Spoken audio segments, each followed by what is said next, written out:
Welcome to Headlines. This is David Lichtenstein, an hour of learning, hashkafa, and the yeshiva shalmaila. We have a really interesting program this week. We're going to be talking about Mesira. Are you allowed to be Meiser, a Yid, to the authorities? Something that has been in the news, unfortunately, lately. So we got a lot of questions about it, and we decided to do a program. We have a number of wonderful guests this week. We have Rabbi Uri Reis. He's the Bezdin of the CRC, Chicago Rabbinical Council. He is also Chaver Bezdin of the RCA. He's a Ram in Yeshiva Rabbi Elchonon. We have Rabbi Yaakov Grunstine. He's the Bezdin of Birchas Osher in Boro. He's also the Dayan in Choshen Mishpat for Bobov. For those of you that are in the know, that's Bobov 45. And we will also have an individual, Mr. Rothschild, who was in Mesira and talks about the effect it had on his life. And they will then have a conversation with Rabbi Greenstein about, are you ever allowed to be Mesira somebody to get yourself out of hot water? In one of the coming weeks, we will have Rabbi Chaver, the Bezdin of the Five Towns. It was a long, wide-ranging conversation about Mesira too. We could not get it on this program. We wouldn't be able to do it justice. It was an important conversation. We'll be playing that in the next few weeks. I do want to mention three things. Number one, all Mara Makaimis are on the website. So anything you're missing, if we say a shach, a paz, a berheit, if it's too fast, look it up on the website. Additionally, all comments, or almost all comments that we get, we do put up on the website, be they in email form or be they voicemails. We do put them up on the website. Even those that stridently disagree, we put up. All we ask is that you be respectful. And third but not least, I do want to give a disclaimer. This is a very important topic, but it's also a very sensitive topic. It's do not try this at home. Rabbi Reiss is a famous Dayan, a world-renowned Dayan. Rabbi Grunstine has a Bais that's open 24 hours a day. They answer shilos. Rabbi Chaver has a very well-known Bezdin in the Five Towns. They're all available for calls. We are only going through this sugya to give everybody a flavor for what the issues are. Do not paskin on such an important matter from a radio. So this is a disclaimer. It's Bahagdol Torah Ladira. We're talking and learning. Call of Dayan, and a Dayan who specializes in this. Should you ever have to Shalom have a shaila in this realm?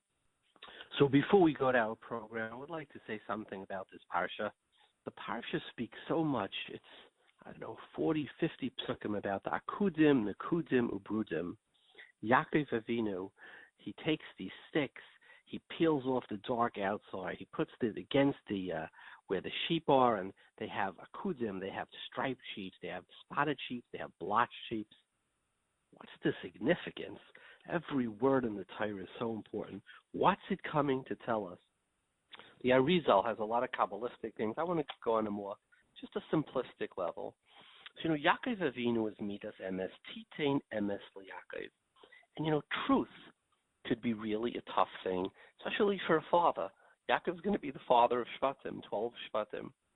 Truth could be tough on relationships. What do you do when your spouse, your daughter asks you, excuse me, honey, did I put on any weight? Well, the true thing is to say, you are starting to look a little bit like a fullback, right? I don't think that's going to go over very well in a relationship. Do you like the supper I made? Or if you're the man, do you like the restaurant maybe I took or the kugel I brought home? It's awful. It's not going to do well. Try this. How was my speech? How do I look today? What do you think about how I'm doing in class? Right? So truth could be very painful. Titain emes liYaakov. Do you know that Kant, famous philosopher, the Middle Ages philosopher, Immanuel Kant, he believed in absolute truth.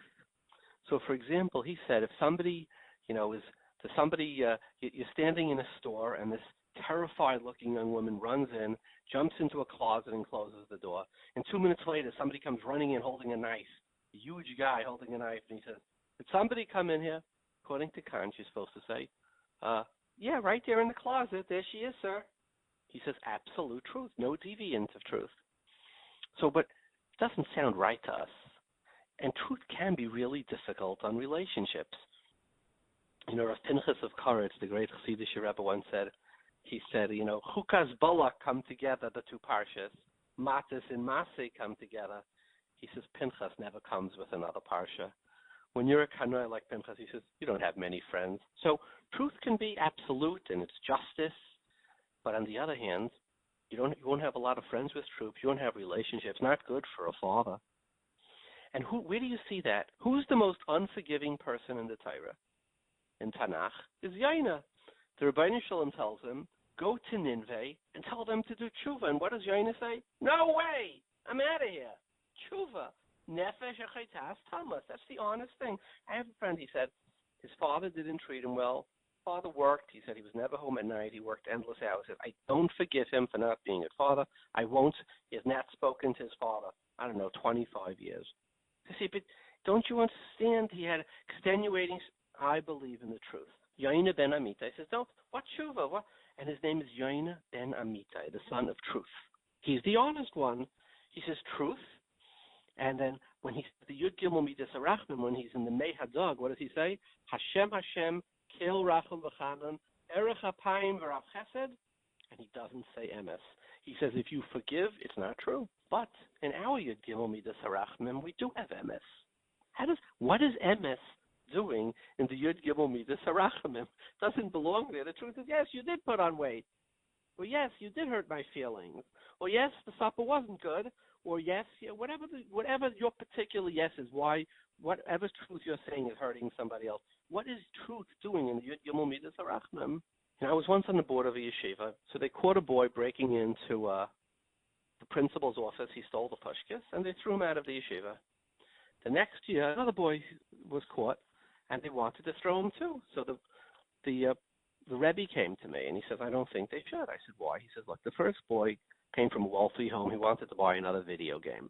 The second boy, his mother is a single mom. She doesn't have the money barely to feed them. He was trying to break in to bring food home. And the principal said, but the policy is a policy. And my reaction was, well, if you have one policy to two such different situations, that's not true. And you're saying it's true, and I'm saying it's the opposite. If you don't look at the circumstances and you don't put it into perspective, it's not true. I mean, we're not allowed to steal halachically, but on the other hand, if somebody's starving, you can't steal. So is it a lie? No, it's not. But there's a truth for one situation, and there's a different truth for a different situation. Truth has perspective to it. Emes is Aleph, which is the first letter. The Mem is the middle letter. The Saf is the last letter. It has to be true in every environment. In certain environments, the truth changes. And the Gemara says in Sanhedrin and Dav Zayin, when a Dayan paskins, what's the best way to paskin? Emes, din? Says no, pshara. And that's paskin Shulchan Aruch, Dayanim. Pshara is the way we paskin. And why is that? Don't we believe in truth? We say emes. But the answer is pshara is the truth. Because this person through their vision, and the other person through their vision, and when you look at each person and their circumstances, the pshara is the truth. It's true for both of them. It says when the Rebbeinu Shalom wanted to create the world, it's a lawsuit in Beis Shalom. Some said Yivra, some said Al Yivra, Shalom said Al Yivra. People are full of machlokes. Chesed said Yivra, Emes said Al Yivra. They're full of lies. So it says Hashem took Emes and he threw him down to the ground. So now Emes was sort of the tipping point. He's gone. Well, so the Mefarshim say, so is that a way to resolve an argument? You take Emes and you throw it down? And they say that in Shemayim, maybe over there is one Emes. But here on the Aretz, there are many truths. Everybody has their situation. We had a guest for Shabbos, a girl, who's been to us many times, and she has an eating disorder. And she eats like nonstop.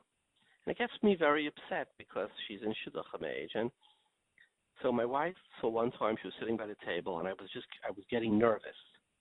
My wife calls me out, and she says, do you remember when we were Menachem Avel her? I said, yes. And she said the story, and this was the story she said by Nichem Avelim. She grew up in her home where her mother was not mentally healthy. And so she didn't cook. There was no food at home. So by the Shiva, she said, in a funny, they were laughing, the sister, she said, remember when we came home, there was no food ready, it was a few days and we were starving, and you were 5 years old, and you opened the refrigerator, and you found chopped meat, and you decided you were going to make meatballs.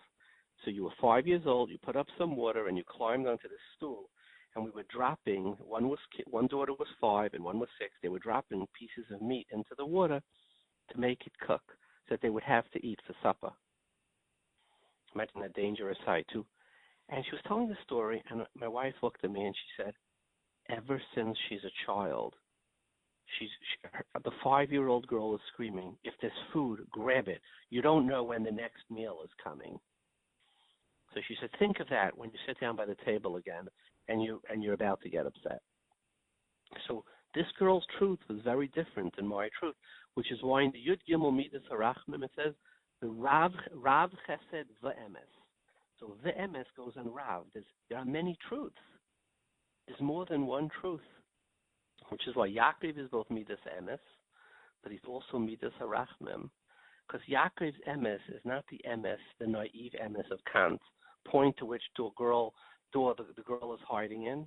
It's the Emes of, what did somebody say? To know all is to forgive all. That's the true Emes. Somebody understands the Emes of where you're coming from and where I'm coming from and the perspective of the entire situation, the real truth. To know all is to forgive all, and that's why it's in the Yud Gimel Midas Harachmim. So here's Yaakov Avinu, Midas Emes, but Emes is black and white. The naive Emes, the beginning of Emes is there are black sheep and there are white sheep. These are the neshamas of Klal Yisrael, the Medrash say, these sheep. There's the black, there's the good and the bad. And what does Yaakov spend his next 14 years doing? Looking for colors of gray. There are the Akudim, the striped sheep, the spotted sheep, the blotched. And each one stands for a different iteration of truth.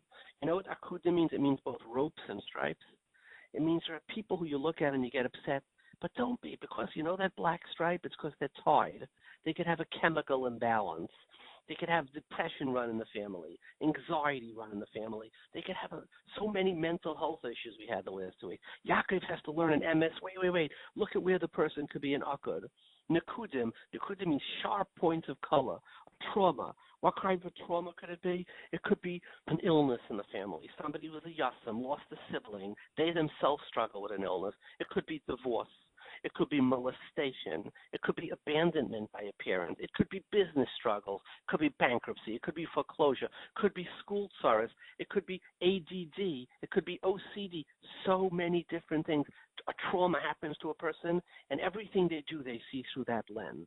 That's a different type of way where Yaakov has to learn. That's a different truth. It's not black and white anymore. It's spotted. And what are blotches? People who come from dysfunctional homes where it's not one particular event. It's a whole series of small events that's a brecht and it's a klap and it's a harget mensch. And when they look at the world, they're working through totally different lenses. These are the nefashis of Klal Yisrael, the akudim and the nekudim abrudim that Yaakov, who was midas emes, in the house of Lavan, converted emes into rachmim. You know how you convert into emes into rachmim? By looking at the perspective. To know all is to forgive all. In relationships, emes is wonderful. But if emes is not tempered by understanding the other person's perspective, it's not emes anymore. So Yona took emes. Yona ben Amita, he didn't accept tshuva. He had no relationships. He was like Pinchas. He had nothing. Right? He took emes out of the Yud Gimel Midas Harachmim. Klal Yisrael, however, has emes on the Yud Gimel Midas Harachmim. The father who we say on him, Titein emes liYaakov, is also Midas Harachmim. Let's start our program. Before we go to our guests, I would like to give a very brief overview of Hilchos Mesira. Okay, and it's really brief. But there are 3 basic shitas in Achronim. In the times of the Gemara, you were not allowed to give over a Yid's mammon to an anas, which means basically a mafioso, or to a local lord, because there was no justice. And it was basically, if you gave him over, there was like the Gemara says on Kuf Zayin of Abakama, reasonable chance he would be killed. Would torture him to find out where he had other buried monies. So therefore, the Rosh in the Tshuva says a Meiser as well as the Sma, and the Shulchan Aruch passing say a Meiser had a din of a right because they would kill the Jew to extract his money. That's really where Meiser comes from. However, the Shulchan Aruch is clear that if the Jew owes the money, there's no din of Mesira. If you testify on behalf of somebody who owes money, so there are masas, there could be a shaila of your over on Hashavas Aveda, but there's clearly no din Mesira. You're just giving somebody back that's what it is. There's no thieving going on, right? And in that case, the Beragela argues on the Ramban. He actually says it's a mitzvah to do it. Additionally, the Mechaber says if somebody's threatened physically, he says, show me where Yankel's money is or I'll kill you. You're allowed to do that as well. Those are clear halacha. Now here's where it gets a little complicated, and we're going to hear a lot of this in the coming discussions. Is there a din meiser bisman hazeh, given that, first of all, in jails, for the most part, nobody's getting killed.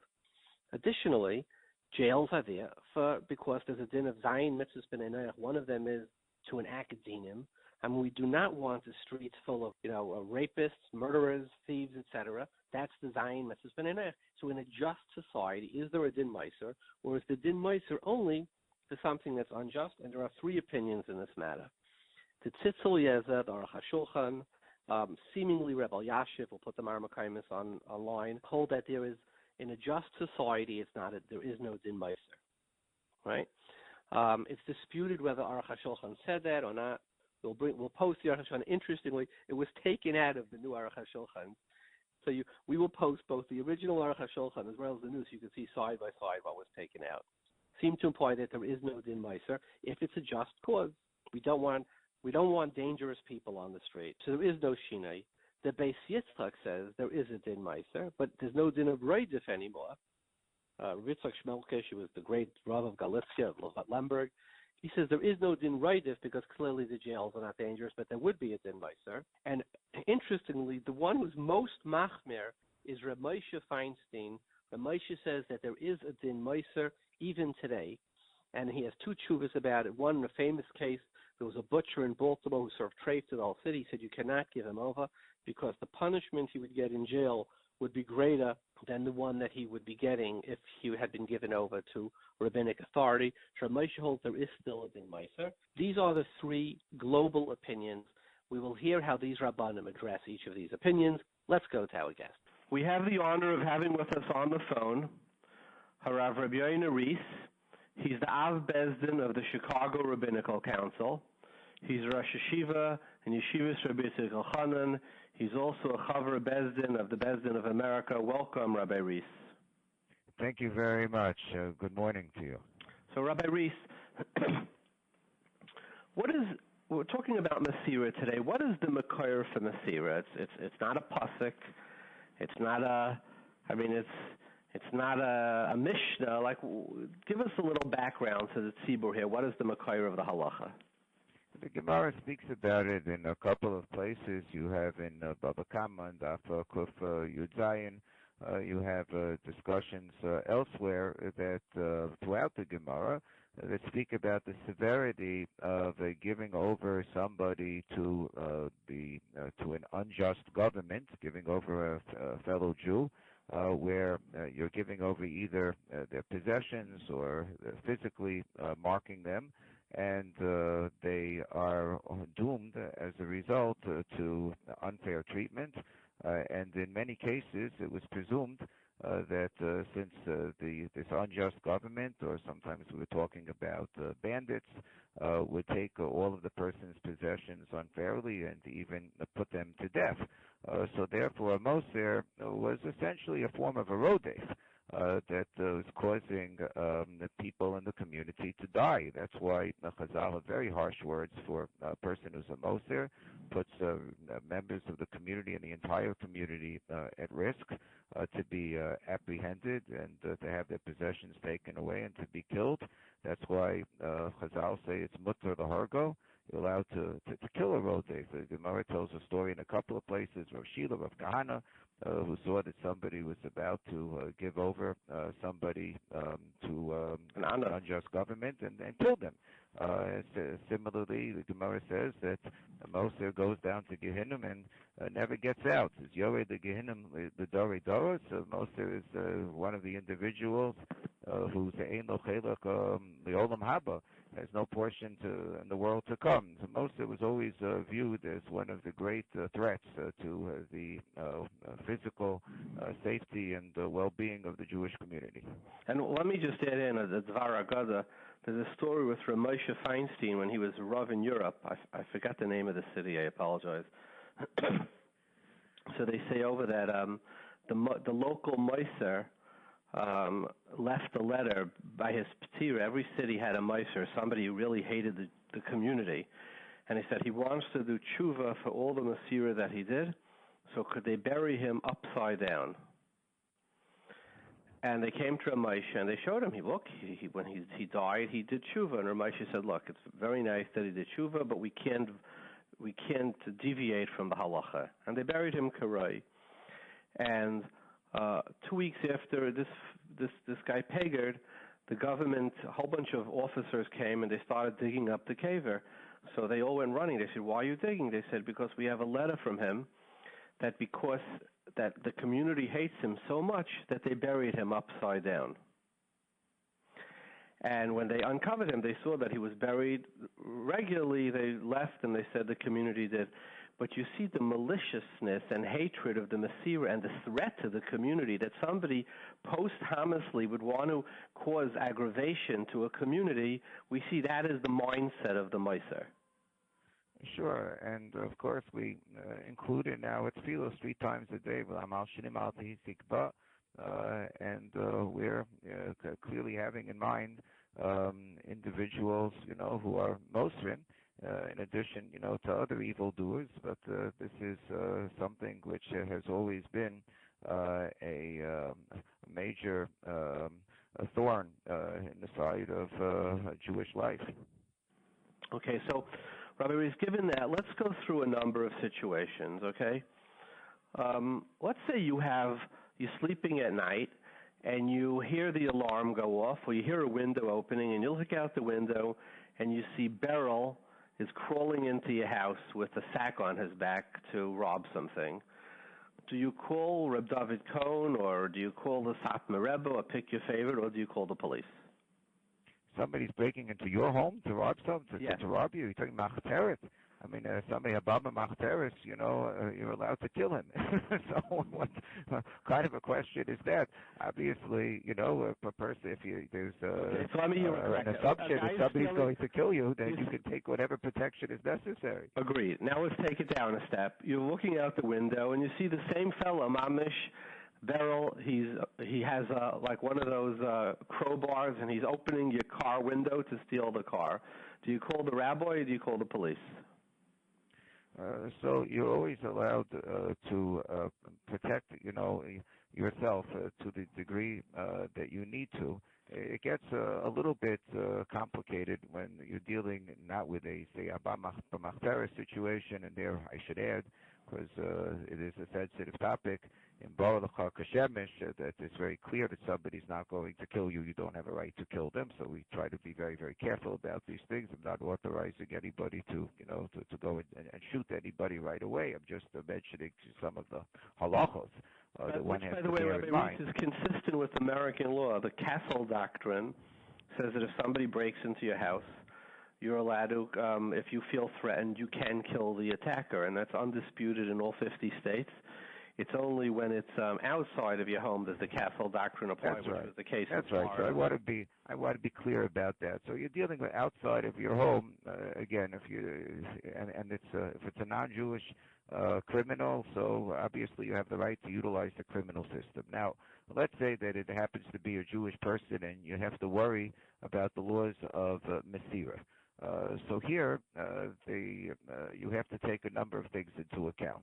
One is, does that halacha apply to a government which is a just government? There's a comment of the Choshen, a little bit debatable whether he threw it in for the censors or whether he really meant it, in which the Choshen says that if you have a just government, and he refers not only to his own government, which we can understand he would do for censorship purposes, but to Great Britain and to other just governments in the world, and he says that in such a case, the clear implication of the words of the Choshen is that the laws of Mesira are not applicable to such a government. The Tzitz Eliezer, Rabbi Eliezer Yehuda Waldenberg, in a tshuva, cites the Choshen and argues that it was meant seriously by him, and that this in fact would be the halacha, that we don't have to worry about Mesira under such circumstances.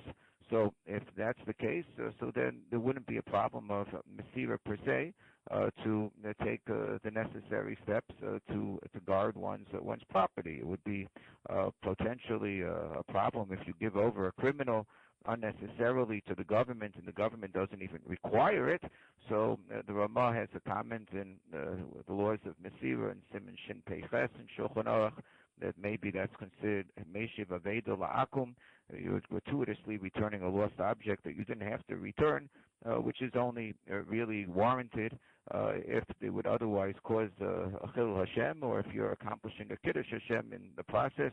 If all you're worried about is that you're doing it gratuitously and you have to you're doing it to save your car, so then certainly one can make the argument that calling the police under those circumstances could be warranted.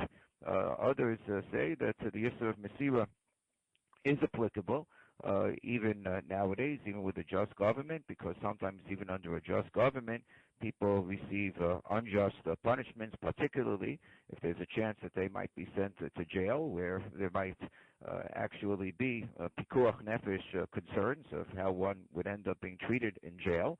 And therefore, one has to be more circumspect under the circumstances. If somebody is physically in danger, so I think everybody would agree that you have the right to do whatever is necessary, even to turn over the person who's causing you physical harm to protect yourself physically. No problem. Let me ask you a zoning issue.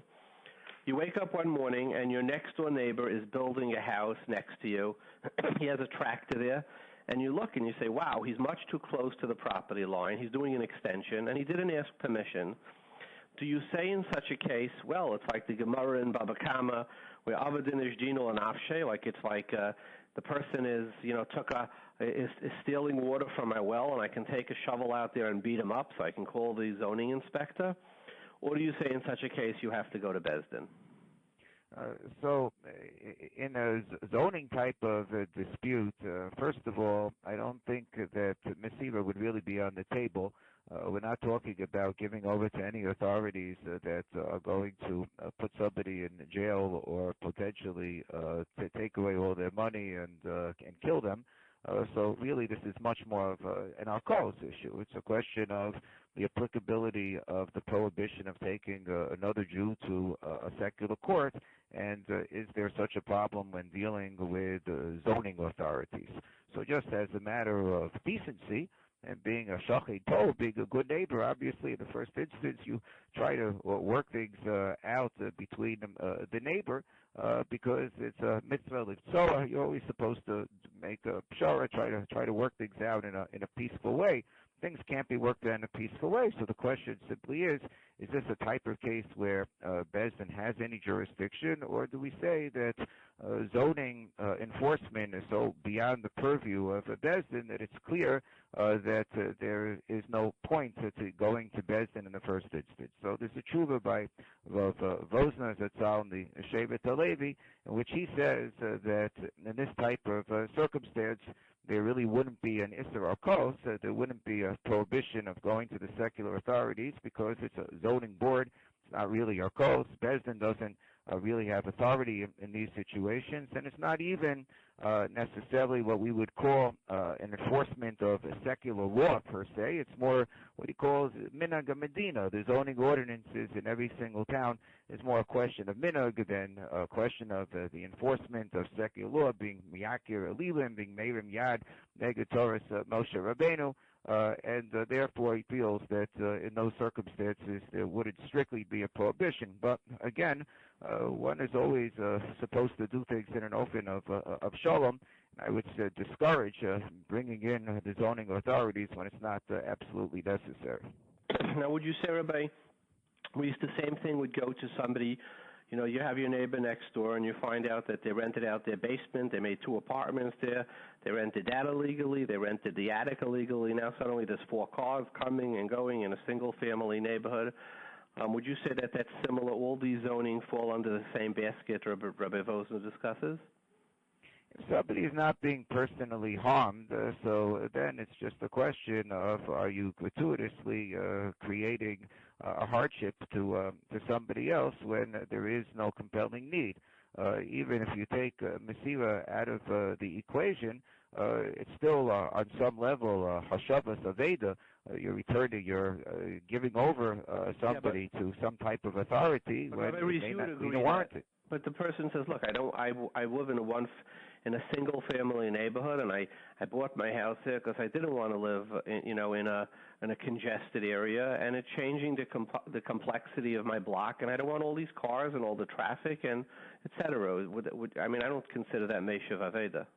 Oh, again, if the person is themselves affected, this is the question of are they suffering as a result of it, or do they just feel that they want to, report somebody because even though they're not harmed, they just feel that they just want to turn somebody in.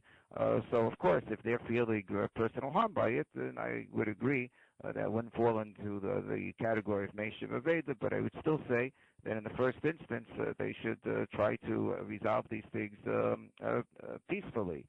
Now again, I would say the following, that even if a Beis Din doesn't have jurisdiction to, determine zoning rules, if it's more a question that everybody agrees what the zoning rules are and so forth, that they're prepared to follow whatever Beis Din is going to decide regarding this neighborly dispute, so then I think it really is something that could, in the first instance, be brought to the attention of Beis Din, or let me say, whenever it's a close call, that it's not clear whether it's a determination of a zoning authority or something that Beis Din can handle, so let the parties first go to the Beis Din, let Beis Din make the determination as to whether this belongs in Beis Din or whether it's something that's beyond their purview. But the argument against that would be is, first of all, when somebody's building, certainly, it's often, once it's built, the Beis Din's going to have a lot more difficulty saying, okay, rip it out. So it becomes, prospective. It's like injunctive relief. It's preventing. But let's talk about the case of the many tenants. You go to Beis Din, and Beis Din says, look, there's nothing in the Shulchan Aruch that says you can't have 5 people in your house. So this guy says, well, it's a zoning law. So the Beis Din says, well, that's wonderful, but the zoning law is not brought into halacha. So he may very well in Beis Din be in a situation where he's in a situation that they won't enforce something that is not a halacha in Shulchan Aruch, but it's more of Dina de Malchuso or zoning. How would you respond to that? If it's in the realm of, like Rav Rosner said, the minhag hamakom, minhag hamedina, so that is something. Of course, the Beis Din incorporates that into the halacha, whatever is the minhag that's supposed to be observed in the area. We sometimes have cases that are brought to us in which this is, one of the questions that is raised. Does a person have a right to do something according to what the various ordinances are? And everybody agrees that they're going to be makabel upon themselves, whatever the Beis Din is going to decide based on the minhag hamakom. Beis Din could always issue a disclaimer that whatever they rule is, subject to whatever the city decides or the town decides on its own that it's going to do or it's going to enforce. But it's not always so clear that that these types of matters can't be brought into the realm of the Beis Din, at least in the first instance, if you have a competent and responsible, conscientious Beis Din. Is it fair to say that somebody who speeds recklessly or drives negligently would have a din of a meitza l'rabim, and for a person like this, you go straight to the police? 100%. Rav Sternbach has a tshuva when she talks about this. Somebody, I think, who had epilepsy, who was very dangerous in terms of their driving and was causing terrible danger to the community. Is it permissible to report the person? He says, absolutely. This is really big matzil sarabim. This is pikuach nefesh. There's no question whatsoever that if you're dealing with a reckless driver, that it would be appropriate to report the person and get them out of harm's way. Now, Rabbi Reis, on a more sensitive topic, is it ever mutter to master and somebody else to get off the hook? 3 people were caught in a business that the FBI comes in, and they dealt in illegal manner, the 3 of them, right? One they had 3 businesses, they consorted, whatever the case of the illegal, and they come to one, they say, listen, we want you to testify against the other 2, and we'll let you off the hook. Would that be mutar lahalacha?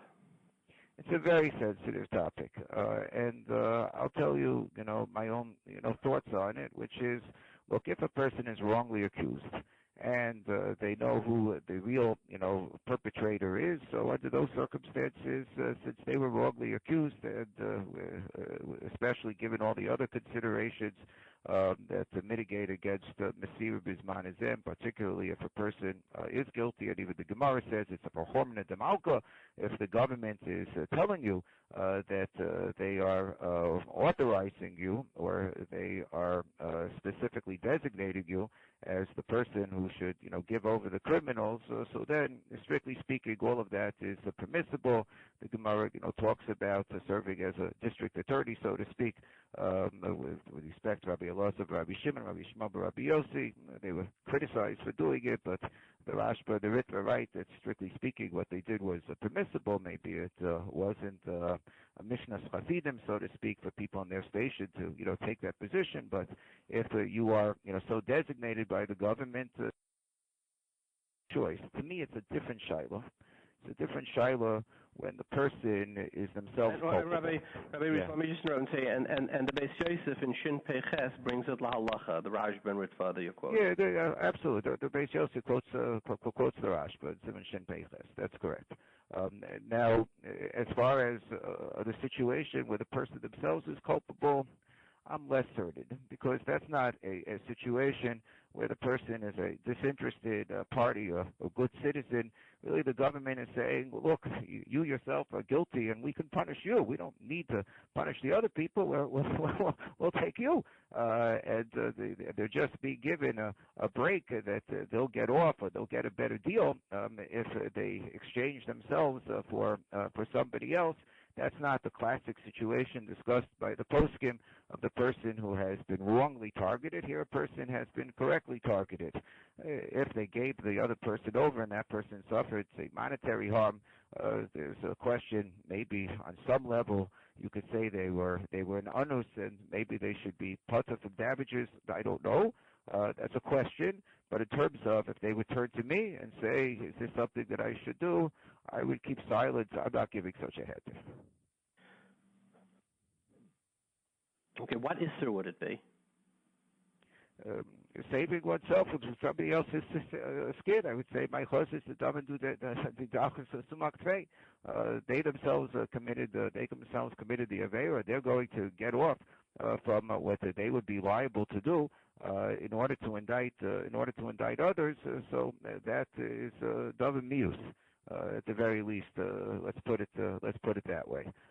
Again, if the government says that this is something that we're going to punish you more if you don't do this because we need you to do this and because we need your help in apprehending these people, that's a different story. But if they say, look, you'll get whatever punishment you would have gotten, we're not going to treat you any worse than you would have been treated otherwise, but we're not mandating that you do this, but if you do this, we'll give you a sweetheart deal.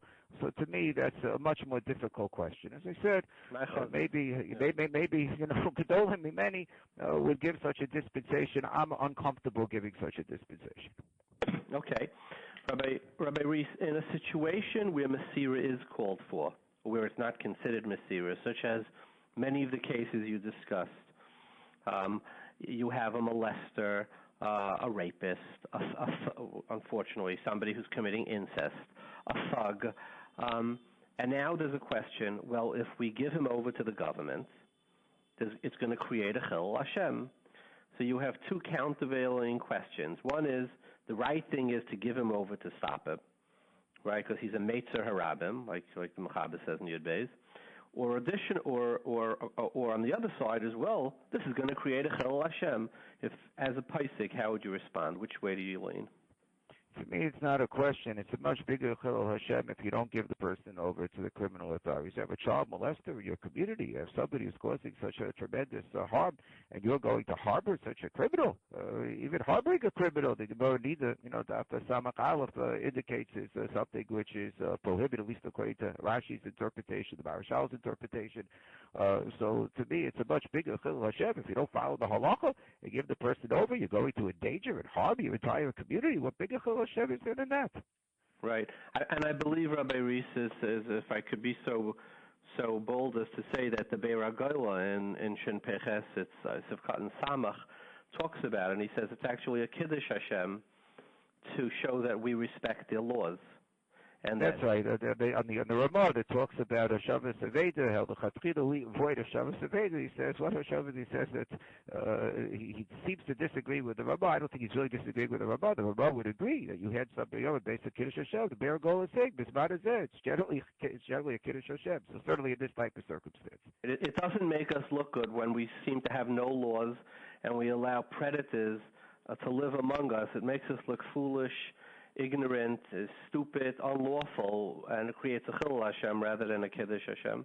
Thank you, Rabbi Reiss, for sharing your Divrei Torah with us. It's always a pleasure to have you on with us. We have the honor of having with us on the phone from New York, Rav Again, Rav Shalom Grunstine. He's a Talmud, he's a Musmach in Yeri Yadin from the Balig Ras Moshe Feinstein, Zechat Tzaddik Levracha. He's a Talmud of the son-in-law of the Chafetz Chaim and the Einikel of the Chafetz Chaim, Reb Mendel Zaks and Reb Gershon Zaks, Talmud Muvik. He's also a Musmach from Rabbi Levis, the Chaver of the Beis Avi. He's Rosh Bezdin in New York of Birchas Osher. He also answers, he's the Dayan for Choshen Mishpat in Bobov. Welcome, Rabbi Grunstein. Yeah, Shalom Aleichem. How are you? Rabbi Grunstein, this week we're talking about Mesira. So I'm going to ask you some shilas and tell me, what your psak would be. Could you be Bais someone to the court system? If you have a mugger, he's running around, he beats people up. You have somebody who's a physical danger to the community. He's a rapist, a mugger, a molester. Do you call the Rav or do you call the police? Let's put it this way. As far there is Halacha in Shulchan Aruch that if somebody is a habitual criminal, he's less. Yeah, that's mom. He's makeh as a rabbin, whatever. He goes around hitting people. Let's say the halacha is that it's a mitzvah on any person to be moiser him to Nachrim, also to the court system, whatever, to the police. Azoi, it's mavur in the poskim and halacha lamais. However, first you cannot do this, and this is mavur in the poskim. Just go to the police and massa him. You have to first warn him, and you have first to tell him, and that Bezin has to warn him also. In other words, this person is going around, he's doing whatever he's doing. He's not doing it today, he's not doing it tomorrow, yesterday. He's doing it for a while. You have to call him to Bezin and go to Bezin and say, listen, Bezin has to say, we warn you that if you don't stop or whatever, we will take you to the courts or to the police or whatever the case is. If he doesn't listen, then Bezin will give out a psak and say whatever, you can go, and it's a mitzvah to go to the court or to the police and hand them over. But stamazoi, you've taken on yourself, that's a problem. It's mashma in the poskim, you always have to ask Bezin, and Bezin has to warn him. Rabbi Grunstein, I'm curious, where does it say in the poskim that it has to be through a Bezdin? Like, I think you're quoting the Marie Riesenberg that the Shach brings. The Marie Riesenberg, Maram Riesenberg doesn't say anything about going to Bezdin. That's true. Right. However, if you look at or the Marshal who brings this says ain't other matzalish mipnei if you would have. You're right, because Lemaisa the Shulchan Aruch Rav also says mitzvah al kol odam, as it is mashal like in the Shach. However, if you look in the Tshuvas Minchas Yitzchok in Chelik Chesim and Kif Mem Ches, he's mashma from him. He say that every time a situation that's mitzvah a rabbin or a ganav, or I'm talking a mefursim to ganav, like in this case, you have to go to Bezin to be masra him. But it's the chiddush of the Minchas Yitzchok. You don't find it not in the Marshal. You don't find it not in the Maram Riesenberg, not in the Shach. It's the chiddush, right? I'm asking to you. Okay. I'm asking to you. However, you have to be practically understand, because what happens is, if you let it hefka, it becomes a hefka valve. Every tomorrow, listen, the guy's a criminal. I went to court. I went to the police. You really have to have some sort of a control, some sort of a control in the situation. I think that essentially, on the other hand, the Mitzvahs Rabbim, in some of the cases in Shulchan Aruch, it does say that you're mechuyev to go whatever someone who's mazik a rabbin, right? Which is Shulchan Aruch and Sifyud Bais over there. It says that if someone is counterfeiting, correct? And I'm choishish that he's going to be mazik harabim. How he's going to be mazik the rabbin? Because in the old days, the guys that Yid were counterfeiting, the whole city, etc. Afal Pikain, it says in Shulchan Aruch over there, is masrim boy where einem yachichoylo lemoisroi. So you see, you have to be masra. Who's masra? Pashtus is pshatis hazoyda minchas Yitzchok learns bezn.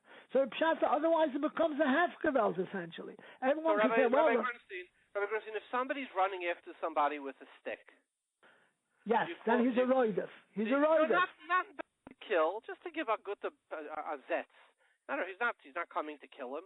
Would you call the police or would you call? Let's put it this way: there are more. The Ramah says that if someone's hitting you, you can go and call the police or whatever, right? However, many poskim say that it's not so simple whether you can do that. And the Rav in Shulchan Aruch says that a yuchid that is being hit by someone cannot go and call the police, and he's a moisa. However, that's if the person is hitting someone back, kroy ba'almi, he's running after you up shtickle or whatever. If someone's hitting you constantly, you can pashas go and call the police. But if it's only be kroy ba'alma, you can't go. If someone said, we had a fight in Bismadish. We had a fight in Bismadish. Let's say someone had a fight in Bismadish. People were fighting, whatever. And the case is, and one of them gave the other one a zet. He's going to call the police. Let's say you see a mugger. Somebody's about to really hurt. He's about to take a club, give somebody a zet and rob from him. Then he's a roidus. He's not going to kill him. He's robbing him. He takes out a club and he hits the guy and he wants to take his wallet. You call the police or you call the Rav? Why do you call the police? It's not ever going to do b'machteres, right? But b'machteres you can hashkiv a horgoy. But he doesn't want to kill him. It doesn't matter. You can kill him. You always have a chash. Even by a son, by a father, you have that chash, no? But machzeres. However, we're talking about somebody. I have, let's say, Pliny, that this Pliny over there is going, and we know that he walks around and he breaks into shul and he takes the pushkas. Okay, he's going around to all the shuls in the neighborhood. He breaks in and pays the pushkas. Am I allowed to call the police without warning him? And Mashman and Minchas Yitzchok, another tshuva, where he writes and he brings the tshuvas put in the ears, and he brings the other tshuvas, whatever. And he says it's Mashman there that you can't call the police. You have to warn him. Say you call him. Say, listen, Yankel, we know that you're going around. We know that you're breaking into pushkas. Rabbi Grunstine, if you're standing by your window and you see from a person, I shouldn't say from, somebody who looks like from a person, or it could be from a person, breaking into a car, he's about to steal the car. Do you call the police or do you call the Beis? Definitely you can call the police. There's Why? no shayla. Because for Maisa, he's like a roidus, you know. He's taking a car. He's not a roidus. Yeah, but you have to be muscle memoino. You can be muscle memoino. It's like the Gemara brings a Bobakam when he's pushed in the chamor, whatever, into the water. There's in certain cases where you. Right, but people are going to die. There's nobody going to die if he takes the car. The Gemara in Bobakam is talking about people on the boat will sink, but nobody's going to die if he takes the car. If you see a film, I'll tell you the truth, it's possible that you have to go down there and warn him, listen, I'm going to call the police. I'm going to massa you. I'm going to tell me you're not allowed to massa a person. You're not allowed to threaten a person that you're going to massa him. Alpha Pikain, you have a nesivus, you have a sma in Shulchan Aruch, whatever, in Siman Memta, in Vihai Siman Lamadalit, where it's mashma that if you hate someone and you tell him, listen, I'm going to massa, where the chances are very good you're going to massa on him, then you are like a moisa. and you push latest. However, if I'm just trying, I have no businesses. I don't know him from Pliny Almighty, and I go down, listen, stop. Otherwise, I call the police. That's what you're allowed to do. What happens if he keeps on stealing? Mr. Tami, you're allowed to. Then he's Pshatis. He's a Ganav. He's Mitzvah, Tzibah. He's whatever. And you can go call her. You can go call the police. However, if this person is not stealing the car right now, but we know that he's going around stealing cars, and it's not a situation where he's going to steal a car right now, then Avadi, you can't just call the police. You have to go to Bezin. You have to go, and he has to be called, and with a hasmona that says, if you don't come, we're going to go to the police. And if he comes, maybe you can settle with him, because you have to remember the shaila over here by Mesira. It's not a question of punishment. The goal is prevention, not punishment. With our goal, when we have certain heterim to go to our course, there's two haluchas. There's an issa of Mesira, and there's issa of going to our course. That's both are included here. Now, if I need to prevent a situation where a person is going to be mitzvahs a rabbim, I have to stop him, or where he's going to be mazikas a rabbim, whatever, that he has a din of a roidev, I have to stop him. And after Hasra, I go to Bezin, I can go whatever and masam. The Chuvim Arashiv and Igus Moshe, the Chosh Mishpat, where it was a case with in Baltimore actually was where a butcher or whatever was selling tarfis. He was selling tarfis. He was machshel yidin with eating tarfis. The question was, do we go to the government and massa him and then stop him somehow, whatever, in the future? Or do we go to a bezin? So Shiva says that if you're going to go straight to the government, whatever, he's going to get a bigger punishment than he would have gotten in Bezdin, and you're not allowed to. He brings the Gemara. I think he says he's a moser. You have to first call him to the bezin. You have to call him to Bezin, and if he's Matthias to Bezin, and he stops and whatever he promises, whatever commitments the Bezin is going to make or do, if not, you go to court. So let me go to this question. You're standing by your window, you see a guy breaking into a car. Do you call the Bezdin to be master him? Like no. According to the Birchas Yitzchok, you need to have Bezdin master him. I don't think he's talking in such a case. He's talking in a case where the person is going around, and then we don't catch him breaking in by whatever. We catch him. We know that he's doing. We know that Pliny is running around. Someone's seen him going into let's say into the Smedrish and breaking in and taking the pushkas. Then you have to warn him. He's not. But b'shas ma'isa is even by shas hakor that a yochid is also to whatever. But if I have to be matzal myself, I can be matzal myself. I don't have to be allowed to be matzal myself. Is it somebody else's car? I'm being matzal tzvayte yid. If I know I'm being matzal someone. Okay. I'm being matzal's mamoinoi. So let me ask you another question. Okay. So But you have to make it. There's a chilik between b'shas ma'isa when the actual act is happening, or in general, or pre-fact or post-fact. That's where exactly. Yeah. Okay. So let me ask you another question. Let's say you have you wake up one day and your neighbor has a tractor and he starts digging a hole. He's doing an extension, and according to law, he has to be 10 feet away from your property. And you see the extension is they're pouring already the concrete. It's 5 feet away from your property. Do you call the Bezdin or do you call the zoning lawyer? Do you call the 211 from the city? Now, the question is like this.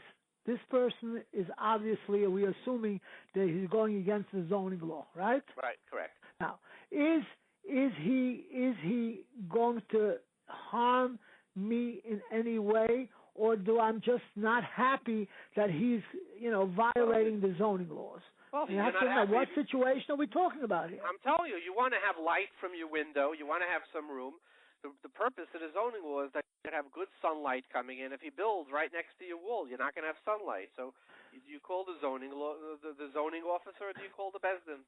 Again, my question is: let's say is he harming me as niske shchenim? Yes, he's harming you because he's taking away your light. And so it's a problem with niske shchenim. I have to go to Beis, and I have to go to Beis very quickly and have an ikkel put out against him that he has to stop work. I mean, generally these things don't happen overnight. I mean, let's be realistic. Nobody make you wake up in the morning. All of a sudden, this person is dug the hole and he's pouring the cement. It happens. It's a process. Therefore, if I see that somebody is violating the Hilchos Niske Shchenim, the derech klal, the Bute Din will paskin that if it's allowed, and there's a mashmar amor, that if it's allowed by law, even though al pi halucha it's not allowed, al pi medina the Niske Shchenim, they will say it's mutter. So let's say he's blocking me in such a way that al pi dina the Shulchan Aruch it would be Osher. But Al Pidina the Malchusa, it'd be mutter. The other way around, Rabbi Grunstine. Well, let's say the other way around. Al Pidin it's mutter, but Al Pidin is keishchein. Al Pi zoning it's Osher. Then I don't see that he has any shum heta, because we bows Al Pidin it's mutter, Al Pidin it's mutter. It doesn't go into the din of the Malchusa here, because even though din of Malchusa, the shach, whatever it's connected din of Torah, you don't go with din of the Malchusa. Al Kapunim lahachma Olaf. I don't see that unless there's a question where in Lamaisa we have in the Paskin the Chuvas Masham, the Chuvas Shalom, that if somebody's doing something which is against the law, let's say he's supposed to have a license to do a certain, sell a certain product, whatever the case is, and he doesn't get the license. In a way, I have a business and I have a license. You're not allowed to go to that course because you're a moiser, you're being moiser. However, let's say he's doing something, he's building next to me, and he's creating a sakuna. Well, let's say it's not a sakuna. So a guy is building next to you, and according to the law, you have to have 20 feet setback, and he's building up to the property line. And there's nothing in halacha that says you can't build up to your property line. You're saying if you were on the Beis, then you would say we're not interested in the zoning law. I'm saying that no. What I'm saying is I'm not paskening. What I'm saying is that he has to go to Beis, and the first thing is the Beis will issue a ikkel. I mean a normal Beis, a Yushiv Dike Beis will issue a ikkel against the person who's doing this, and then they'll go to Beis and be done if he has a right to do it. He doesn't have a right to do it, but you can't make a Mesira on that. What's the head of the Mesira? Well, so wait. So let me ask you a question. Would a Beis Din recognize local zoning laws even if halacha does not have the same law? It's quite possible because, and again, this is not, I can't vouch for every Beis what Beis would do. Because, however, zoning law does have to do with the public domain.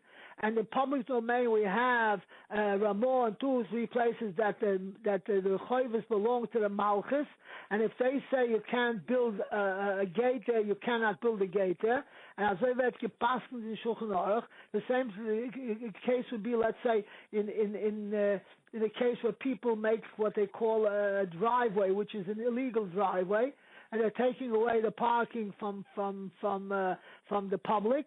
Al pi halucha, you can't do that. And if someone went to Beis would pass that as far as this is concerned, it's dina de malchusa in a certain way, and you can't do it. But you can't just go and masa. That's the problem. Okay, so wait. What does the Rav hold? There's a famous Aruch HaShulchan that says that the whole concept of Mesira. I know what that Aruch HaShulchan says. Yeah, is beyond the Aruch HaShulchan, you'll pardon me for saying so, it was written because he lived in Russia under the Tsar, and he was afraid to write away. That's why he gives what you call in English a disclaimer. And I know that the Tzitz Eliezer brings him and uses him in a certain halacha. And pardon me, the Tzitz Eliezer was a Udam Gudel, but in this case he's not correct, because it's definitely that this Aruch HaShulchan was written as fear of the Malchus. I know he talks about England and talks about Africa, but anyone who has chaps a little bit, what he's essentially saying there's a whole different thing. He's saying the whole halacha Mesira falls away. And it doesn't fall away. He's saying that because of Amos HaMalchus. Let's face it. Rabbi Grunstine, let me ask you a question. What's the Makoyer of Mesira? It's built on the Gemara, and the Rambam Pascal Azoi, and the Bechaben Shin Peches, and someone is Moisa Gufay Memoinoi, whatever. Basically, what's the Mekoyer? It's not Xeris Akasiv. It's not a pasuk. What's the Mekoyer of Mesira? Pashtus, it's Chazal. Ad Kidei Kad that Chazal held that Moisa is Chayav Misa. No. The Gemara in Baba Kama says that the reason is because the Gemara says is that when they're moiser the moment of a yid to a guy, it's like a trapped animal in a pit. That's right. Toy Machmer, right? So I ask you a question. When if a guy goes to the zoning officer to say the guy next door to me is building too close to my house, are they going to throw the Jew in the pit and try to kill him? No, but it may cost the Jew a lot of money, which is not al pi halucha. I mean, there are many cases where it'll cost them a fortune to work it out, whatever. So it costs a yamid geld. And moisem memoinoi is cyber gufa, cyber memoinoi is chayiv misa, and he's a moisach. If you tell me, let's say for example, let me give you an example for that. If I'm a tenant by somebody, okay? I'm a tenant in an apartment building, and the landlord is not giving steam. Giving steam. And he's mechuyev to give steam, and my option is to go call whatever department there is in the city to complain.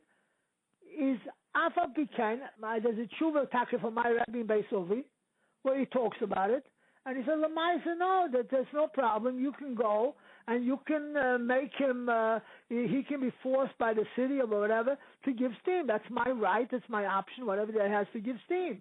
Now, even though I must tell you, there's a tshuva from Menashe Klein and Mishnah Aluchas where that tshuva is to the Beis where he disagrees and he holds that that's considered a course and you can't go. But I had to say it. The Pashas, the Halucha is like the Beis. You can go and you can complain and you can get steam. It's one thing. But why can you do that? Why isn't that Mesira? Because when I'm not asking him anything. I'm not asking him to pay a penny more than what he's mechuyev al pi halucha to give me. He's mechuyev al pi law and al pi halucha to give me steam, right? And what's he going to do? He's going to give me steam. I'm being machasa his moment. I'm not here. I'm asking for whatever that I'm qualified to get al pi halucha. Not taking anything away from him. So in the case but here zoning, it's going to cost him. No, it's going to cost. They're going to tell him rip out the foundation that you put in and make it back. So wait a second. So let him go to Bezdin, and Bezdin will pass it. Why is there a heter to run to court? First of all, it's a course, and maybe it's not a course because maybe it's only a building department. I'll hand that to you that maybe it's not considered a course. Maybe a housing court or whatever is not considered our cost. Maybe the building department is not considered our cost. So we take away the problem of our cost, but we left with the problem of Mesira Pashtas. So if you want, go to Bezdin. And Bezdin will say, if he doesn't show up by Bezdin will say, go to court. Why shouldn't we go through this option of Bezdin first? Because for the most part, and this is I think where Rav Oldenburg or the Aruch HaShulchan would say is because this is not a court who's going to put him in jail or something, a zoning department. It's if two people are playing baseball, could you have a goyish referee say you're out at the plate, or or is it a question of Mesira? And when you go to a zoning board, nobody's being put in jail. It's a question of, look, there's rules here. It's like if somebody has a professor, they go to for accounting degree, and he says, look, is the professor of the accounting class, does it have to be either you're a Misa if you do something? It's saying, hey, stick by the rules. Going to a policeman, there's no jurisdiction. Nobody's being thrown in jail. Nobody's being threatened. It's just do what you're supposed to do. Stay in your lane. Your taka is supposed to do what you're supposed to do. You're right. However, my obligation is because I'm afraid I'm going to be hurt by what you're doing. Fine. So then that's why we have din Torahs, to go to Bezdin and say, listen, this person is being mazik me or whatever. Okay. I want him to come to Bezdin. The issue of Ikel, Bezwali, and he comes to Bezin. Going and running to Zor, you're saying it's not money? Of course it can be money. It can be thousands upon thousands upon thousands of dollars that a person would have to pay because he has to be massaging us to this and that, whatever. Bezin will do something, I don't know, make a pshara, or if the person doesn't come to Bezin, say fine, then you go to our course, fertig. You bought a house in Lakewood. It's so beautiful. It's so private. Geschmack. The guy next door to you, he makes 4 apartments in his house. Now there's 4 cars. There's 4 times the amount of garbage, or 3 cars there, 3 times a whole halach yelich every time you go. Would you say you follow the zoning, or the Torah doesn't answer it, and there's no zoning laws, and he can do what he wants? I would say that he should call into Bezin, but I would tend to doubt that Bezin would do anything about it. Because essentially he's really, unless the situation where he's harming him, he's not really harming him. He's taking away maybe a little bit of the quality of life, correct? But that happens all the time. I'm not saying it's gewaldig, but it's taking away the quality of life. It's not enough of a reason to go to court or to go to the housing department and stop him. I don't think so. Okay. If somebody somebody's a speeder, right? He speeds through the neighborhood, recklessly. He texts while driving. Could you call the police on him or no? There's a tshuva minchas Yitzchok also about this, very specifically about this shaila of somebody speeding or somebody going through red lights, etc., etc. All these situations, or in today's times with somebody texting, and he says there's no question that you can report him to the police. However, he qualifies this by saying again, you have to warn him through Bezin, and then you can, and if he doesn't stop, and he continues to text, or he continues to go through red lights, or whatever the case is, then you have a right to go to the police and report him, even if he's going to lose his license or get tickets or whatever, fined, etc., etc. But again, it seems that the operative word here is we're looking for prevention, not for punishment. So the point is, as long as we can prevent the situation, then we can prevent the situation with Bezin, because first, before we go to our course, before we make him what's considered stuff goes off Mesira, we have to warn him. And if he doesn't listen, if the person, let's say somebody is constantly speeding through a 25-mile-an-hour zone, he's going 50 miles an hour or whatever, and we send him a Azmuna to Bezin or whatever, and say, Rabbi, you're creating a hezek, you're being mazik sarabim, you're being mitzah sarabim, you're a roidef essentially. And he says, okay, I'm going to behave, I'm sorry, fine. And if he says, Alpha Pecan, or he continues, and you see it, then 100% that you can go to the police. But he qualifies this that it has to be without first Asur B'Bezin. If somebody you believe, if somebody should be, if you believe in a case, the Bezin says, this person, you should go to court for him. You should be mice to him, right? And whatever, if Bezin talks. In one of these cases, and then somebody comes and he says, listen, if you're going to give this guy up, he's a speeder, but he's also has a langabar and Bais, it's going to create a chil Hashem. Do you go with the fact that any one of those that after Hasra, according to the way you believe you need Hasra's Bezdin, you should give over, like a molester, a mugger. Somebody says, wait, it's going to be in the New York Post tomorrow. It's going to create a chil Hashem. Do you still continue that, or do you still give the person over, or do you worry about the chil Hashem? We have a few halachas in Shulchan Aruch where someone is mitzares at tzibah, when someone is mazik is at tzibah, when someone is makah, not constantly, and it doesn't say that, and you get a hat to be moist to this person. It doesn't say anywhere that you have to look if he has a long beard or payas or wears a stramble in the weekdays, whatever the case is. It's in whatever about this is mutter. It is mutter. Whatever the case is, it's not a question of chil Hashem. I don't recall anywhere where it says that if you can be moistened, if there's a heter or there's a chiyuv whatever the case to be moisehem.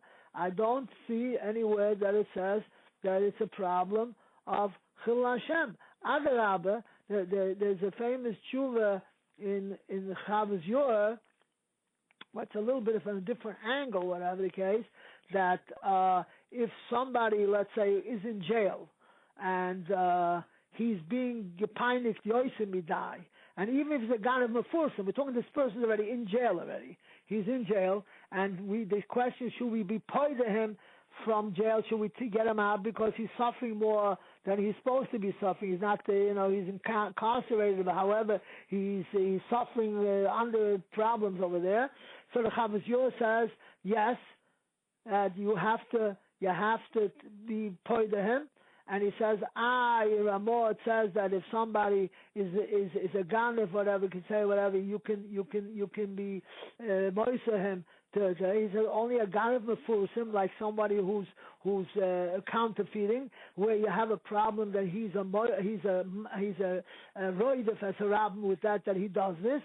However, in this case, you can be paid. The goyim will say, listen, look at the Jews that are taking out this ganef from jail, and they'll create a Chil Hashem. He says, no, if you have to be paid to him, then you have to be paid to him. And I feel you have to be paid to him, although that's not such a simple issue either.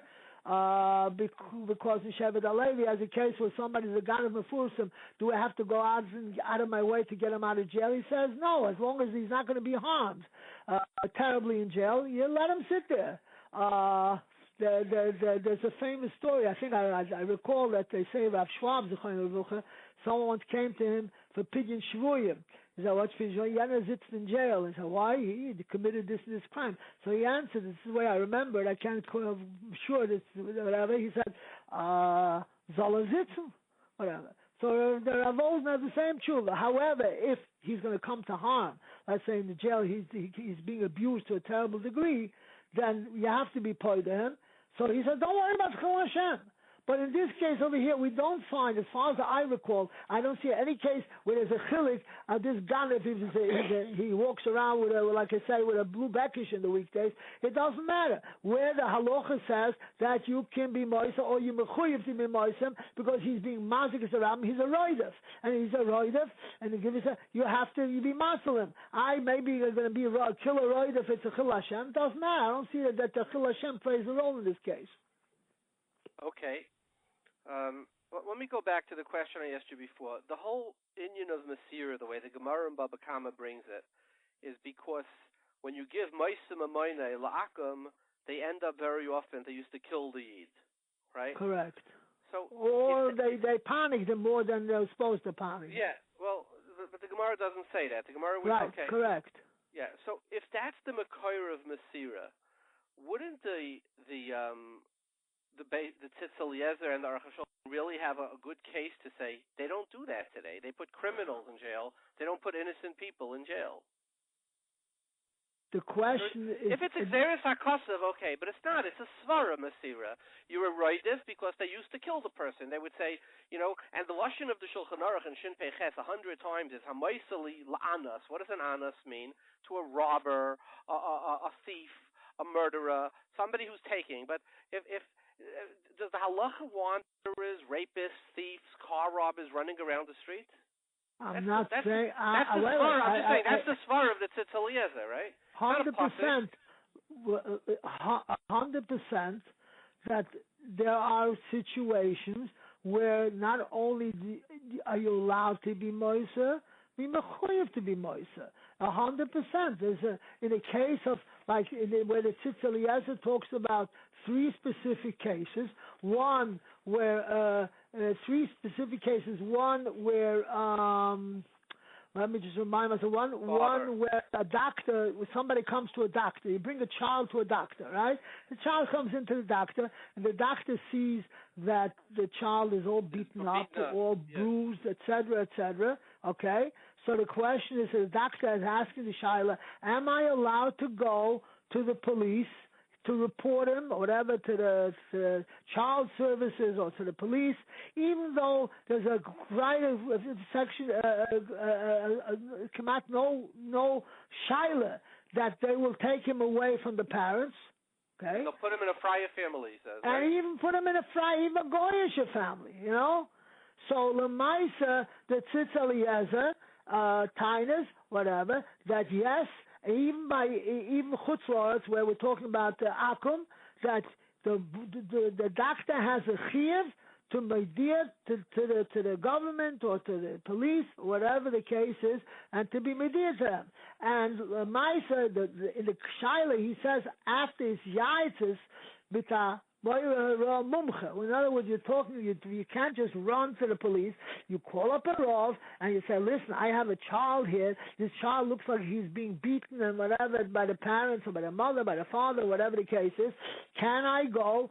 Can I report him? And then he tainas, yes, if the Rav says yes, 100%, what's the situation? You see there's broken bones, avada, you can report him. And he brings in Nishmas Avram, he brings from Yashiv, whatever, that is same thing, that you're allowed to go to be media to the government or agency, even Chutz La'aretz. Or the second case, where he talks about where a father is molesting his daughter, and you know about it. It's the same thing he brings from Shlomo Zalman, that the person has a din of a roidev, and you have to go to court, to the government, to the police, or whatever, and stop him. And the third situation, which is the lighter problem sometimes, is a question of a pedophile, where he lets somebody who's in a kindergarten, that's the case that he brings, and you know that the teacher is creating a problem over there. So he also passes, no question about it, that you're mechuyev to go to be media to the government. And he brings in Nishmas Avram from Rabbi Yashiv that this is considered like a psychological attack, whatever. It's a sakona l'rabim, whatever. So what you have to do, but he said you have to go to the hanhola of the school and tell them, listen, so and so is doing so and so, and if they do something about it immediately, fine. If not, he says, then you can go to the police or to the government or whatever the case is and report him. Al Kapunim is also mashma that you can't just do it on your own. You have to ask a Rav. You have to Rav Muvik, not somebody who's giving out blanket heterim, but whatever the case is, it has to be done by Yeshiva Das. Because you remember, sometimes these cases can be backfire where the person is totally innocent and somebody is creating a situation. But once you mavara that this is the case, then there's no question that you can do it. I'm not saying you can't be that there is no situation where you can't do it. There can be a situation, but stamazoi, we don't find in the Achron or whatever that the mata b'shoifi stamazoi a monetary situation to go wrong to be moisa. You have sometimes even when something is not even also al pidin. Let's say somebody is doing something which al pitoira you can't find a bedafka issa for that, or I'm not saying it's mutter. It does a chuvas mabit. There was a case like that, and it was tzarech shor, even at Shalom Medina. They had to go to the Goyish courts or whatever, and to be masam, even he's going to sit in jail. And he says over there that the Mariba Rav was masking to him. So I'm not saying there are other cases where you're mechuyev to go and to be masa, but there are cases where it still falls under the blanket of Mesira, and you can't just go whatever to court. You have to, because again there's shaila of a course and there's shaila of Mesira. Again, the Igros Moshe, you see that.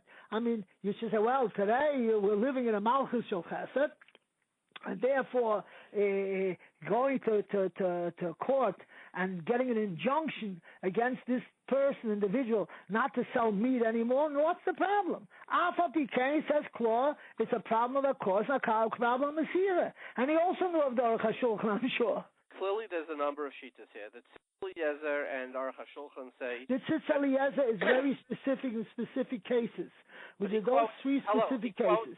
but he quotes the Aruch HaShulchan Lahalacha. I know he quotes the Aruch HaShulchan, but he only uses that as a general rule. Whatever, that doesn't give us the right to take the Tzitz Eliezer and make a blanket het of Mesira. Those steht nicht doesn't. I'm just saying, Ramosha is a chiddush because again, the Gemara in Baba Kama that talks about Mesira only talks about where it creates a danger for the Yid. There's clearly no danger by the butcher. So it's a chiddush, Ramosha. It's a chiddush, but I'm just saying it's not the pashtus. It's Tzitz Eliezer and the Aruch HaShulchan are much more pashut. But listen, again, I'll repeat this. The Aruch HaShulchan is if anyone yeshloi. I can see that this was done because of Yiras HaMalchus. 100%, there's no question about it. You look at the Lushon, you read it, you see the Yiras HaMalchus coming out between the lines. You have to write this. So then why did the Tzitz Eliezer bring him Halacha? The Tzitz Eliezer is saying that he's saying that there's no moisa today. He says that everyone, you're allowed to go be moisa. The person who's a moisa is no moisa. There's no Mesira anymore. Aleidik. The whole thing falls away. Chas v'chalila. And he doesn't mean it 100%. And when the Tzitz Eliezer brings it, even though he's trying to scratch out from there, it's the dati. It's not the staffzan. This is not a blanket heta. And again, the Tzitz Eliezer himself is only going to 3 specific cases where there's no question that the Gedolei Aposkim held like that. Rabbi Shlomo Zalman, Rabbi Yashiv, whatever the case is. 1, a case of a battered child who can't protect himself. Number 1. Number 2, incest in a family where it's a terrible problem. And number 3, in a pedophile situation. I'm sure the Rashiv would hold like that also. Everyone would hold like that. Without a sakana, we have no makar from the Gemara for the din of Maisa. That's my point. But Lamaisa, we have a Makor and Shulchan Aruch and the Gedolah Aposkim Rishonim and the Achronim. Even though we have a tshuva there's a tshuva in one of the Poskim where he talks about that you can go and the Beis can go and if somebody had a major problem, whatever, Beis can go ahead and hit him, whatever the case is. However, he's choicher that you cannot go to the goyim, and he doesn't say that they're going to kill him, Badafkia. Well, when the Sma in Shin Peches brings the Gemara in Kuf Yud Zayin in Baba Kama and reiterates that the reason why there's a din of that a moisa is could be nerag. He says because he's creating pikuach nefesh for the party who you're being moisa on. So the Shulchan Aruch also seems to imply it's because of pikuach nefesh. I'm just saying, you're saying the Shulchan Aruch says that. I'm just saying that I can't find a Makor, not in the Gemara, not in the Shulchan Aruch, that you have a concept of Mesira where there's no Pikuach Nefesh. And we have a big audience. If somebody could find a raya from the Shulchan Aruch or the Gemara, Adarabba, the Dayan brings one Makor. The Gemara says, the Gemara in Gittin, he says I have somebody who's being Meitzer them. Can I give them over L'tzibur? So Rashi says, what does it mean he's being Meitzer them? He's being Meitzer them b'charifo gedifa. So the Dayan says, you see, for Charifa Gedifa, you can't do anything. But it's more than that. You don't have a Makar for this Shaila. I don't understand what your raya bring you for the Dayan. I don't understand what you're saying. No, I'm just saying that I don't see that we need to find a raya that there's a din of Mesira where there is no Shaila. That's all I'm saying.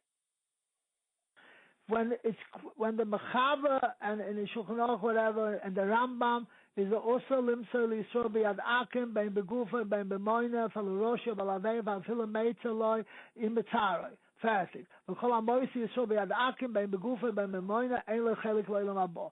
So and you're telling me that it's dafke if the chash whatever that he's going to be that they're going to kill him. This is nicht das Pshat in the Snapchat Nachroinim like that. It's pashtus, whatever, that they're going to be mitzar him, whatever the case is also. You have to, if it would say in Shulchan Aruch. Rabbi Grunstine, look at the Sma in Siman Chav Tes, what you just read. Begufa yebe mamayne, sagt the Sma, the moiser after eine mazik mamen Chaver be Dayan, Gora mi mazik, the alfinu la begemara midikseb banecha alfu Shachu B'Rosh Choshen. Mazed Shenoifel Shuv Ein Merachman Olav Kain Memoinim Shal Yisrael Kivan Shenafel Yad Akum Ein Merachman Olav Malilun Olav Alilus Kolkach At Shaharbi Pa'amim Yavi Olidei Leis Hakanas Nefashis. That's the din of Misa. You don't have that today. Yeah, but you happen about At Shaharbi Pa'amim Yavi Olidei Kachli Leis Hakanas Nefashis. Right. Let's say they put somebody into jail for because of you have the Bashkin case with Alila Mamish. How many years did he get? 27 years. 27 years. And what's the chash over there in the jail that he'll have all kinds of problems from the other prisoners? So Rabbi Grunstine, we're not talking here in a case where I agree with you. If in a case where he could come to Pikuach Nefesh, you would have a din of Misa. But if there's no Shiloh of Pikuach Nefesh, I don't see in the Shulchan Aruch that there's a din of Misa. So, for example, it's hard to take the position that for a zoning board there's going to be Pikuach Nefesh. That's all I'm saying. But the problem is, you're very right. But the Faski, the Poskim say not like that. So what should I do? If I was a Ken Stel Keneged Masham and I can Stel, I would say you're right. But the Masham and the Shalom Ador talking specifically in cases where somebody is missing a license, there's not going to be any problem. They're not going to put him in jail. They're not going to kill him. They're going to whatever. They're going to fine him, etc. And the Beis Yitzchok in a case where somebody is selling naft.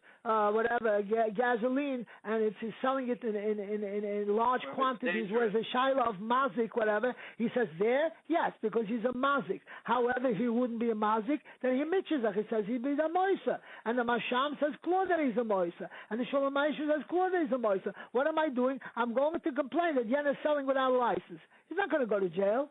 He's not going to go ever. I agree with you, and all I'm saying is that... So I'm saying the svara is very good. The Yisod is very good, but we have to go with the cheshma of the Gedolah Poskim, and the Gedolah Poskim don't learn like that. And all I'm saying is that when we say that the Aruch HaShulchan is writing it for the senses, but it's not. It's or the Tzitzel, yes, you could say no. They're writing it because of the Sma that says there's no Pikuach Nefesh. The Aruch HaShulchan doesn't quote the Sma. The Aruch HaShulchan is very specific where he talks about the Tsar Yoram Hoidoi. What are you talking? The Tsar. All of a sudden we're worried about Tsar Nikolai Yoram Hoidoi. Because you have to. I mean, anyone can realize whatever in a situation like that. It's like it says all the disclaimers. Not like the Goyim Shahoyi B'mei Chazal or the Goyim Tereya Tzadikim, whatever the case is. That cannot be used as a raya on this thing. 100%. I mean, whatever. And I don't understand the Tzitz Eliezer when he brings it. He also brings it essentially as an aside to the whole situation. And when he talks about delusion, he just says whatever the case. If I remember correctly, he says Pesazami illusion that besides that I have the Tzitz Eliezer also. Where the Tzitz Eliezer, I have the Aruch HaShulchan also. Yesh Chilik between what kind of Medina it is, whatever. So, and essentially, he's not giving a blanket heta. He's going back to his three shilas, and these three shilas are masking to you. But to say that therefore I can go to the zoning, whatever, if there is a shilah of Mesira, I say no, it's not Mesira. You're right, it's Gewaldige Taina. But Sofkol Sofi this was like in Halacha like that, and he bows. Do you understand the Marsham to say that according to this, the guy who's going to be Meisa, the guy for not selling B'tzluchas, he'd be able to kill him? You're not going to be able to kill him, but he has a certain. Not every Meisa can you kill, whatever. However, and even though in the old days there were cases where they killed a Meisa, I'm not mistaken, the Chuvas Rivosh brings, I think it's a Chuvas Rivosh, that the Rimegash killed a Moisa. The Gemara brings a few Moisa. No, but you don't let me finish. He killed a Moisa by Nila in Yom Kippur, Shechalias B'Shabbos. I'm not talking about the Chalias B'Shabbos.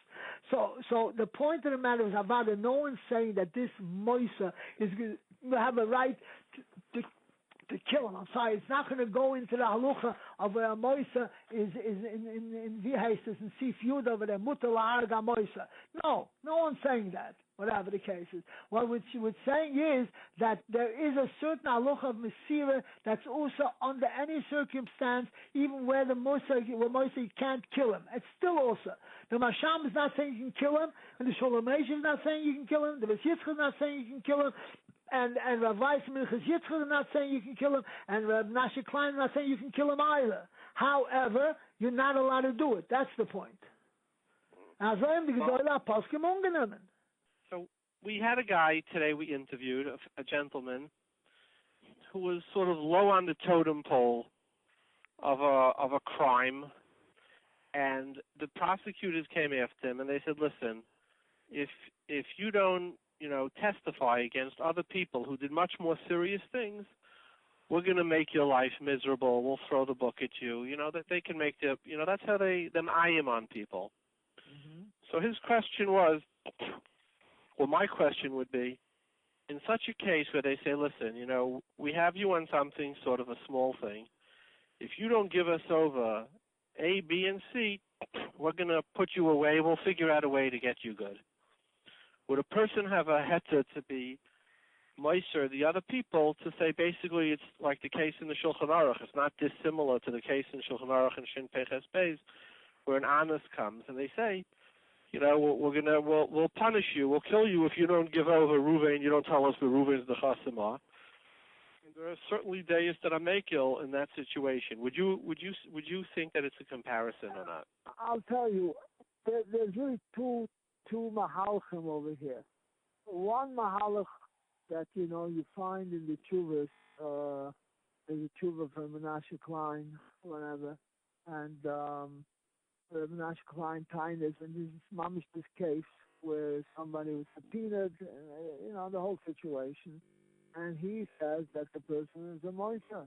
And he says, besides that, there's a Shalom Hashem, because I'm not going to go into that yes or no, but that's really tiny, because if somebody is going to testify against another Yid, I can say, one of them is testifying the other one, and it's a major problem. And he holds that it's a problem of Mesira. However, we find actually in your idea, in the Gaber, when the goyim come and say, hand us over one of you, whatever, you're not allowed. If they right. But if they say specifically one of them, okay, and it's a different halacha, today is the tshuva over there, and that the tshuva brings in the box, whatever, and could be in that case, he's considered roider, because of him, everyone's going to get into trouble, and therefore you have, in certain cases, there might be a heter.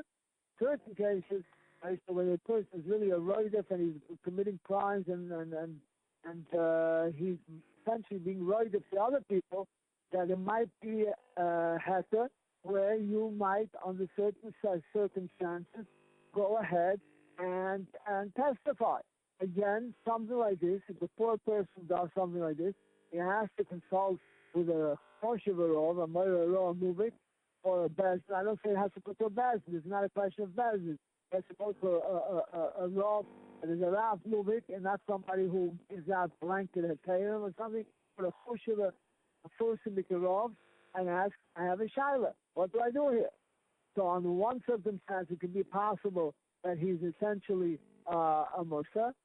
On the other hand, even there might be a situation where, let's say, he works for the tax department, right?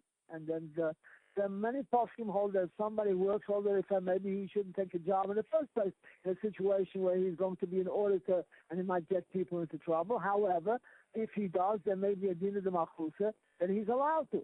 On the other hand, maybe that person who's they're trying to get is a roidev after everyone else, and he might have a heter. So again, this is really a shaila that depends what the situation is, and it would, after consulting it around and getting a psak, it would follow that psak. So I'm not saying it's a blanket no. There may be a possibility of yes, but again, it's a very shver shaila. Right. Okay, I mean, just regarding what you say from Rabbi Klein, when he says that it's a chilul Hashem, I mean, He says it's Mesira besides the Chil Hashem. Wait, so let's go through it piece by piece. As far as the Chil Hashem piece, the Be'er HaGoyel is before him, where he says it's a Kiddush Hashem. I know the Be'er HaGoyel in the end. Right? He argues. He says, they see that the people are on it. But he's not talking there. He's not talking about me talking about Yana. He's talking about the cloud. Be Ma'am the Goyel, 100%. No, so over there. He says that the minhag is to give over. He says there's a smag. The smag says, I don't remember the exact language I'm quoting. I darashti lahem that you should be very, very careful with dealing with the akum, because what's going to happen when Mashiach comes? They'll say Mashiach coming to a folk of Reiss and Ganogel, about it. But we're not talking. We were talking in a situation where he's going to save his skin, as they say, to get another person to get out of trouble to get another person into trouble. There, I can hear that it might be a Shiloh of a Chil Hashem. So, look what's happening. One of them is ratting out, as they say, and the other one. Again, it is something. Yeah, I just want to read. I want to read the lashon of the Be'er HaGoyel. He says, "Kfar Pashut Hatikun VaMinig Shemanhigi HaKehillah Oimdim Ala Mishmer Umachrizim V'Noistin Rishus LeFarsim UleGalis LeGoyim Ala Noshim Asher Leichim B'Hal Kafa Elavim B'Alvav Ein Daitim L'Shalom." I mean, he says it's a Kiddush Hashem. Now, as far as the other point that Rabbi Klein says is, he says that it's a Maisa. The Mechaber in Shin Peches Gimel says, "Ansay Amelech Limsair Al Zeh Sheyurlei Lemaisa Zeh Ad Sheyurlei Mamin Chaver Ishu Berech Milfanav." He says, "Machmas Einis." He's potted. 2 days exactly. So I'm just saying, you're quoting Rabbi Klein. I'm quoting a Beis Yosef. Yeah. But I hear what you're saying. But you have to remember something. It's one thing where they're going to take away money, and another thing that we know, even though like we were talking yesterday, it's a malchus shel chesed, whatever the case is, and however, and this Yankiv Lo talks about is also that malchus shel chesed, but somebody up to prayer, there's no such thing as incarcerating a person for a white collar crime, right? I mean, however, here somebody can go sit for minor white collar crime, 27 years, 25 years, 15 years, whatever the case is. No, and they're ready. Not only that, and we're going back to the original Shiloh of Mesira, that we're going back to Tzvay Machma, that it's a Shiloh of Sakonis Nefoshes. Mama's Sakonis Nefoshes, because those times the prison is probably equivalent, as they state in the Poskim, is equivalent in many ways to Sakonis Nefoshes.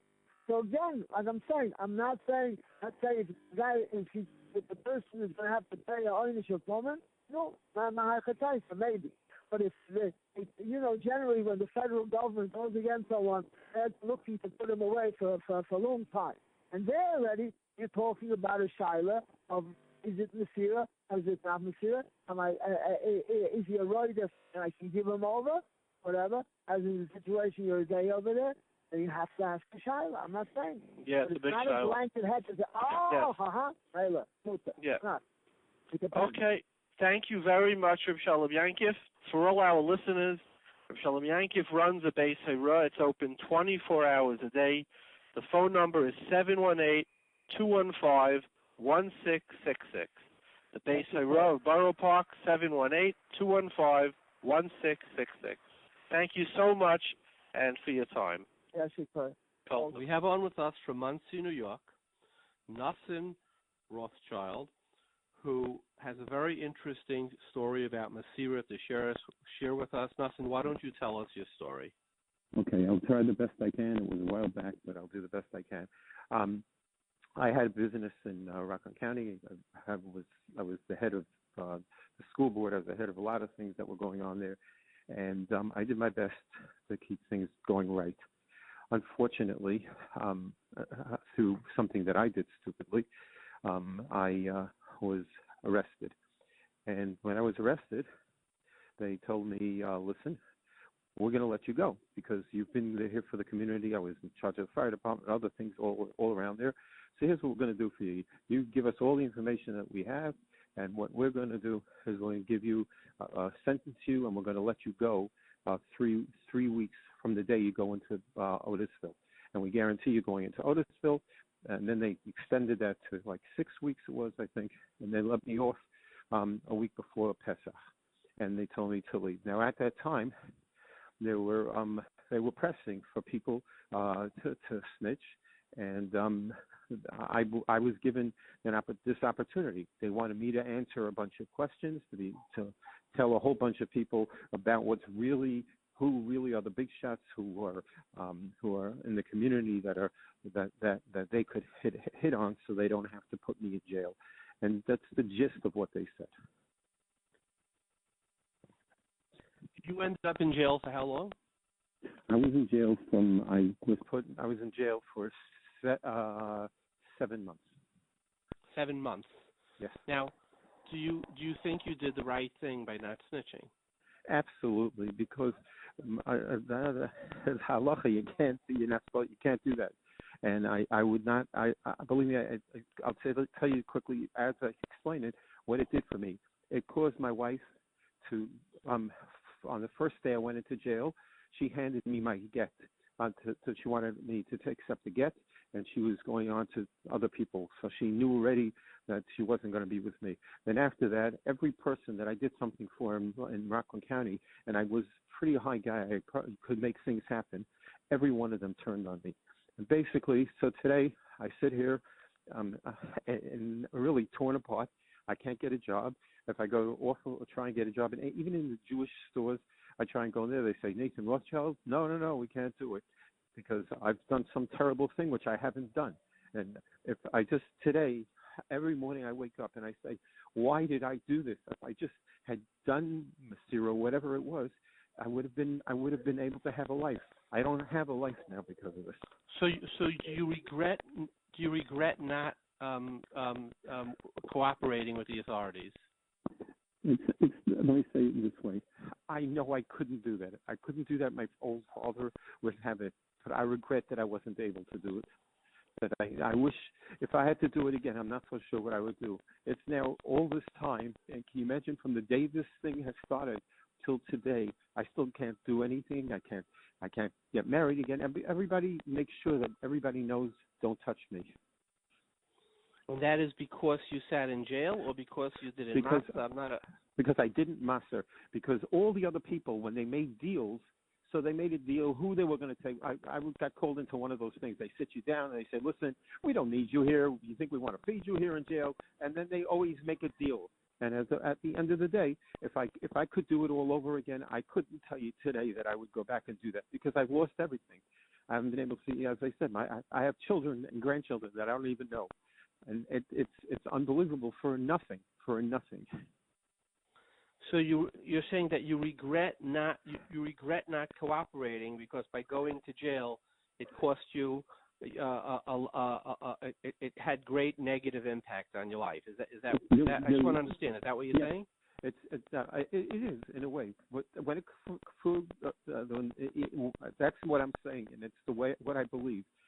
If the same thing happened to me on the street right now, I still probably wouldn't do it because I don't think with halacha you can do it.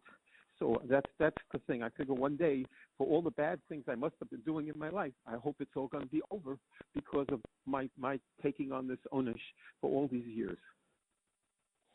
Now, did they ask you to testify against others who had done much worse things than you, or had done the same thing as you? No, the way it works is when you go into jail, they say you have a buddy. He's going to show you the ranks.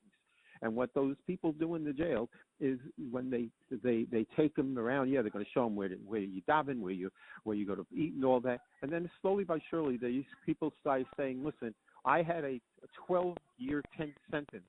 That's what they say. So I had a 12-year sentence, but I'm going to give some information. It won't hurt anybody too much. And then that's what they do, and then they get out. And you have to wonder why the same people, like the guys in New Square and all of that, why did they all of a sudden get out? Because they gave something for it. So, Mr. Are there people of the group who they asked you to testify against, to snitch against? Are there people who did much worse things than you? Absolutely. Like, give me an example. Like, how much more? Like, what did they do compared to what you did? People who robbed over $7 million. People who burnt buildings and stuff, so they could so that they would be able to make a better building on it by mysteriously burning down. There's so many different things just like that. Are there people who didn't go to jail because yes, you didn't testify? Many. So do you feel bad that people who did much more wrong than you did not go to jail because you did not testify, whereas you, who did a comparatively minor thing, went to jail because you refused to cooperate? Do you feel bad about that? Today, I don't feel bad about it. When I was going into jail, yes, I did. I couldn't understand it. And why don't you feel bad about it today, given that you sort of took their punishment? Because there's no reason I could give you that would make sense. The only thing that I could say is I wouldn't have gained anything if somebody says, "Listen, we own a. Thank you. You took care of us. We're going to give you a job." That's a nice thing to do. But I couldn't do that. I couldn't say to somebody, if I had the opportunity to save them. I was the fire department chief in Rockland County for a long time. The fact is that when I did that, I was. It's the same type of thing. You get nothing for doing it, but at the end of the day, you do what you think is right, and I think that was right. And if I was in jail again, and I could help somebody get out of jail or anything like that, I would be happy to do so. Thank you very much, Nassim, for sharing your story with us. Okay? Yeah, no problem.